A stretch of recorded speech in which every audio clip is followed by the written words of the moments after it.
Ang update po na ito ay sa pinalabas na 5 p.m. na Tropical Cyclone Bulletin po ng aming ahensya.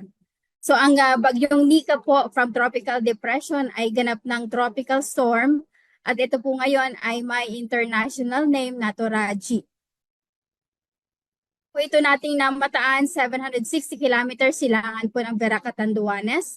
Taglay na ang lakas na hangin na 65 km per hour malapit sa gitna at bugsong aabot naman hanggang 80 km per hour.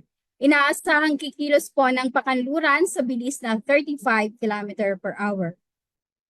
Bukod po dito ay meron po tayong minomonitor na isang low pressure area. Huling namataan naman po natin 2,700 kilometers silangan po ng northeastern Mindanao, ngunit nasa labas pa rin po ng Philippine Area of Responsibility. Within 24 hours, mababa naman po ang tsansa nitong mag-iisang ganap na bagyo, ngunit beyond that po ay may posibilidad pa rin po na maging isang bagyo ito pong low pressure area na ating minomonitor sa labas ng Philippine Area of Responsibility. Nakataas po ang wind signal number 1 dito po sa southern portion ng Isabela, northern portion ng Aurora, southeastern portion ng mainland Quezon, kasama na po dyan ang Polillo Islands, Camarines Norte, Camarines Sur, at Catanduanes, pati na rin po sa northeastern portion ng Albay. Samantala, pagdating naman po sa lakas ng ulan na maaring idulot po ng Tropical Cyclone Nika, simula po bukas ng hapon at hanggang Lunes po yan ng hapon ay meron na pong nakikitang katamtaman hanggang sa malalakas na pagulan dito po sa Cagayan, Isabela, Aurora, Quezon Province, Camarines Norte, Camarines Sur at Catanduanes. Pwede po magkaroon po ng mga localized na flooding lalo na po sa mga mabababang lugar o yung mga low-lying areas at areas po na prone sa landslide. Samantala naman po Lunes ng hapon hanggang test po ng hapon, ito po yung kasagsagan po ng ulan habang papalapit po ang bagyong Nika. Inaasahan po ang intense to torrential na pagulan. Likely po ito ay more than 200 millimeters dito po sa Cagayan, Apayao at Isabela. Samantala, heavy to intense naman o 100 to 200 millimeters naman po ang pwedeng ibagsak na ulan dito po sa Abra, Kalinga, Mountain Province, Ilocos Norte, Ilocos Sur, Aurora. Samantala, katamtaman hanggang sa malakas na mga pag-ulan naman po ang maaring ibuhos dito po sa Ifugao at Quirino. Ito po ang forecast track po ng bagyong Nika. Inaasahan po na ito ay patuloy na mag-intensify. Bago mag-landfall ay inaasahan po natin ito po ay magiging severe tropical storm by Monday.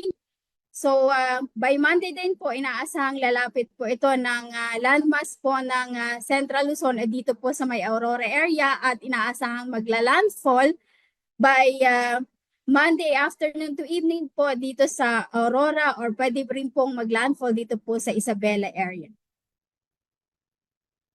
Samantala po asahan na po ang mga pagbugso ng hangin bukas sa Batanes, Northern Cagayan kasama po ang Babuyan Islands at Ilocos Norte dahil naman po ito sa inaasahan po nating paglakas po ng hangin mula sa Hilagang Silangan. Within 24 hours naman po ito ang magiging kondisyon po ng ating dagat. Although wala pa po tayong inaasahang gale warning, ito po ang magiging kondisyon po ng dagat sa loob po ng 24 oras.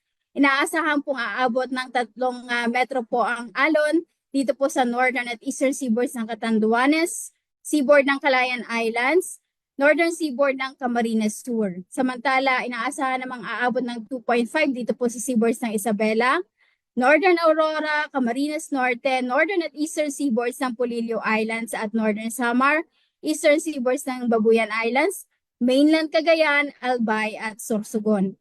Inaasahan namang 2.0 meters naman po ang magiging pag-alon dito po sa natitirang seaboards po ng Cagayan Valley, sa seaboard po ng Ilocos Region at western seaboards po ng Zambales, Bataan, Lubang Islands, Occidental Mindoro, Calamian Islands, mainland Palawan at eastern seaboards ng Camarines Sur, eastern Samar at Dinagat Islands.